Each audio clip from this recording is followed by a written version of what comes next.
Did the general manager of the Bears drop any hints regarding the team's strategy for the draft? We'll dive into that now. Earlier today, the general manager covered a variety of topics, and while one will be discussed later, the quote that really caught my attention is what I want to focus on for a significant part of our conversation.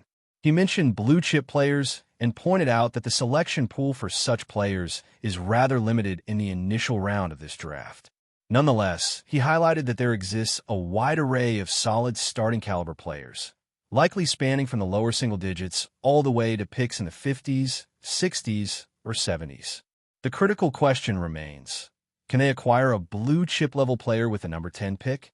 They seem to be on the precipice of where they need to be to land a genuine blue-chip prospect. If there are 7 elite players in this draft, the dilemma is whether any of them will still be in contention by the time the Bears make their selection. Scenarios that might lead to such an occurrence could be if a second or even a third quarterback is picked, or if a team opts to reach for a player out of necessity. Many potential scenarios could unfold, and it will certainly be fascinating to see how it all plays out. Moreover, everything is contingent on the number of genuine blue grades assigned in this draft. Based on what was said, it seems that number is fewer than 10, as it was noted to be in single digits up to 70. Thus, the Bears may need to count on a bit of luck with the teams drafting ahead of them to see if one of those true blue-chip players drops into their grasp. The quest towards 70 is now in motion, so there may be a reliance on assistance from the teams picking before them to determine if one of those genuine blue prospects becomes available. As the draft month approaches, coverage will ramp up daily. Observing the draft order provides an opportunity for emerging possibilities, such as the chances of Tennessee selecting a certain player, which could benefit the Bears. Moreover, additional players are expected to be taken, and the situation of one particular player hangs in the balance. Should a specific team choose not to select him in a certain spot, he may slip out of the top 10, which likely wouldn't help the Bears. Then, questions arise about the subsequent teams. What will another team do if both of those players are off the board? Will they attempt to negotiate down? Who might be inclined to move up in the draft? There's also the question of where another player will land, as he could fall due to his measurements. Speculation is on the rise, and the Bears are probably considering all these scenarios as well. A group of 5 players is being evaluated, along with another as an honorable mention, without necessarily adhering to a preference ranking for the 10th pick. This player carries potential risks associated with off-field issues, making it imperative for each team to perform its own evaluation. Conversations have been held regarding alternative options. Should the Bears view these as feasible for the left tackle position, they would be strong candidates for the 10th pick. Otherwise, they might find themselves lower on the prioritization list. One player is considered a long shot, and while it's not anticipated to happen, if he is still available, he ought to be selected. There are 2 skill players that one would truly hope to see in the 10th pick. The belief persists that one of those players might still be accessible, as that represents half of the top 10, and it seems logical to assume that, in terms of talent, one of them should reach that threshold. You may expect this, but if he is available, he will surely be chosen. The 2 skill players that truly stand out for the 10th pick are remarkable. My intuition still suggests that one of these individuals may be present, as this represents half of the top 10. You could imagine that considering various factors, one of them will likely be available. The question that remains is whether a team will opt to select a specific player before the Bears pick, or if a cornerback will be chosen within the top 9. Of course, there's also the situation of a second quarterback, with 2 players occupying a spot. As you analyze this, you start to think that surely one will be available at the 10th pick, but what if neither is? Or if the Bears have no viable options for left tackle, and all the top players on their list have already been selected? What would the plan B be? An alternative, before everything is completely off the board, is to consider a trade to move up in the draft. However, the other option is to move down, which raises uncertainties about which of these approaches will be more difficult to accomplish in this draft. Moving up may be complicated due to the scarcity of high-end talent available, and moving down presents its own challenges. If you're thinking of doing that, you're essentially signaling to other teams that elite players are, for the most part, out of reach. You might be indicating that you're not particularly excited about the available options, but would be very grateful if they chose to interact with you. It only takes one team to act in either situation, but you must be prepared for all these possibilities. I wonder which direction is more likely at this point, moving up or down. When reviewing the question of standout players, I believe this group is relatively small in the first round.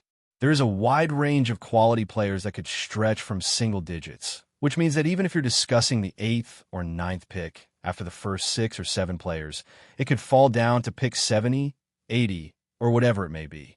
So, you can consider this in two ways. Do you want to move up to secure what you believe is a high-level player, someone with a big impact? Or would you prefer to add a starting-level player, move down, and gain an additional pick for day 2? This is essentially the reflection you're making. Therefore, you find yourself questioning these two things. How do you feel about your current roster? Are you happy with the base you have? When contemplating whether to add a high-impact player or move down and secure a starting-level player while gaining an extra pick for day 2, it's crucial to reflect on your current roster. Ask yourself how you feel about the starting point you have and whether there is enough depth. If you're happy with your roster, then moving up to select a player like a notable skill player or someone similar may be worth it.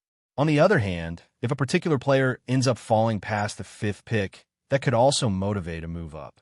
However, you must consider the potential impact of that athlete, because if you decide to trade up and feel secure about your roster, you cannot afford to make a mistake. It's crucial to select the right person in this draft.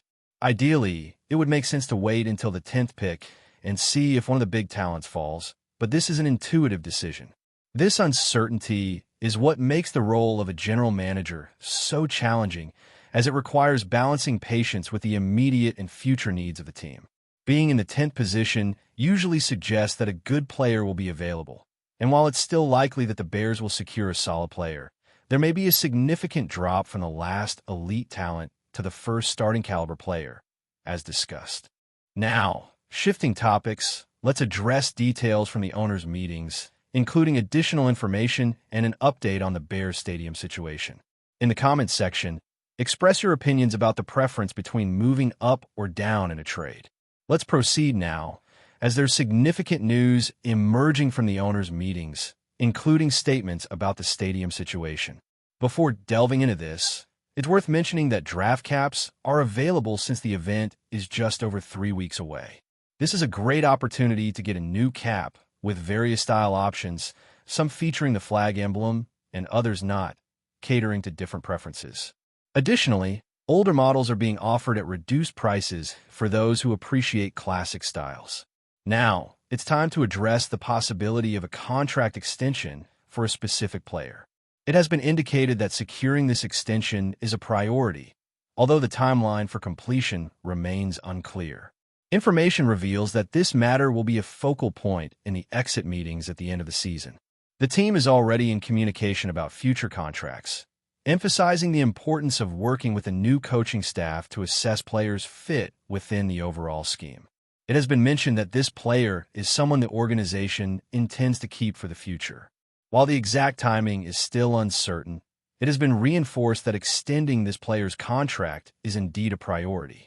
This comes as no surprise, as previous analyses identified him as a crucial asset, recognizing the impact he can have on the team. This player displays a rare combination of physicality and tenacity that is uncommon in the position, demonstrating effective tackling skills and adaptability in blitz situations. Given these abilities, an extension seems justified, and while expected, finalizing it before the draft doesn't seem likely. The physicality and intensity he exhibits are quite rare for an athlete in his position, making him a highly committed tackler. He has coverage ability and could be used in blitz situations, which, in my view, will be exploited at some point. I think he truly deserves a contract extension, and I hope it happens soon, although I don't believe it will be before the draft. I expect this deal to occur after the draft and before training camp begins.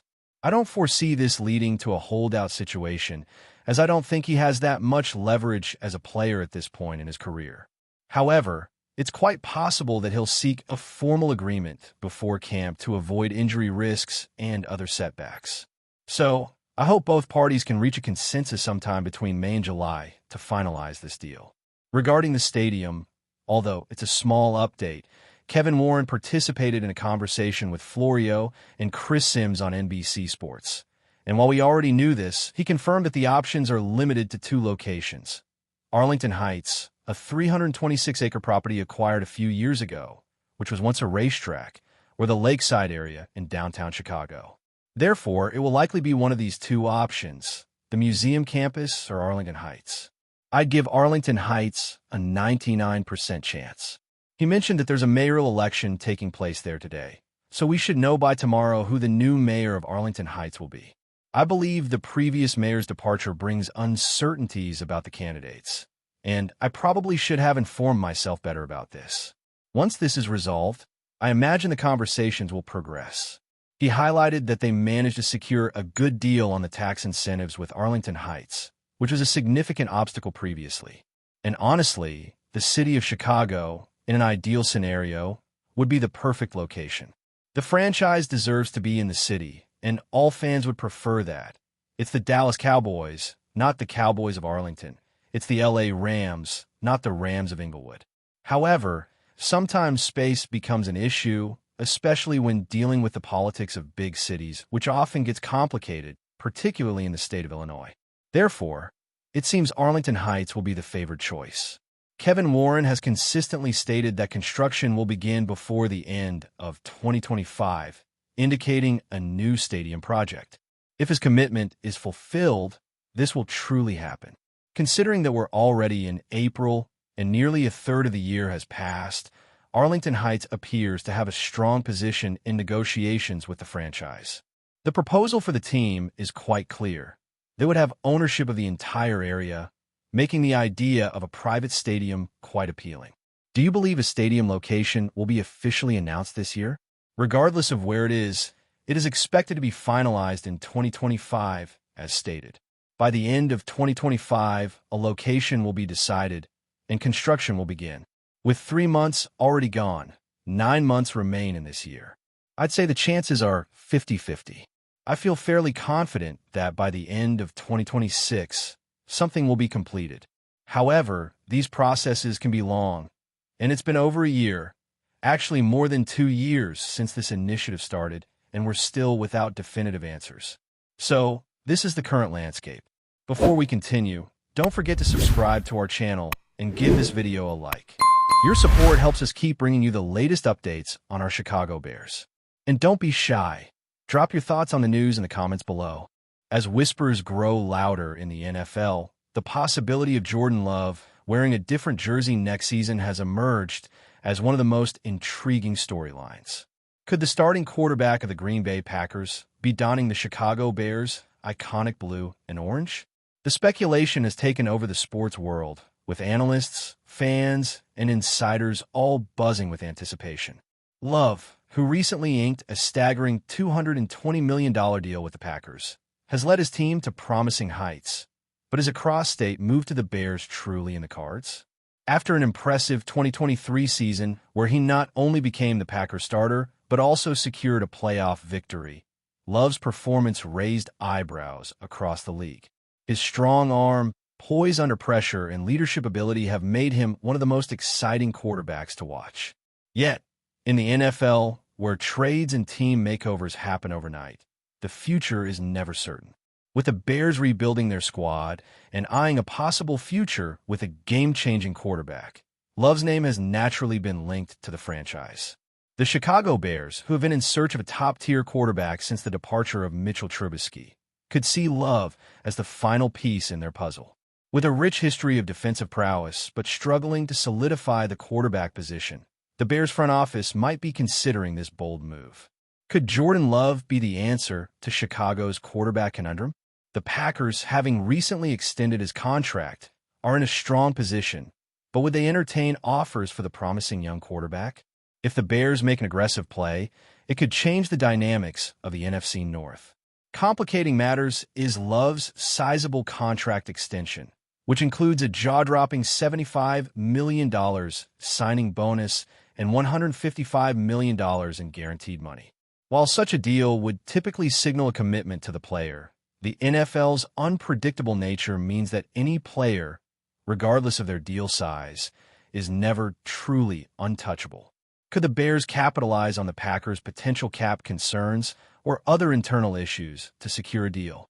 Or will Green Bay hold firm, unwilling to let go of their future at the quarterback position? The idea of Jordan Love switching teams, especially to a rival like the Chicago Bears, creates an electric atmosphere for the upcoming offseason. Fans of both teams are already imagining how this scenario might unfold, with Love leading the Bears' offense into a new era. While the rumors remain speculative for now, one thing is certain. The NFL world will be watching closely, waiting for the next move in what could be one of the most shocking quarterback changes in recent history. The question remains, will the Packers let go of their future star, or will the Bears have to look elsewhere to find their next franchise quarterback? That's it for this update. If you enjoyed the video and want to stay updated with exclusive news about our Chicago Bears, be sure to subscribe to our channel and hit that like button. We can't wait to hear your thoughts in the comments. See you in the next video.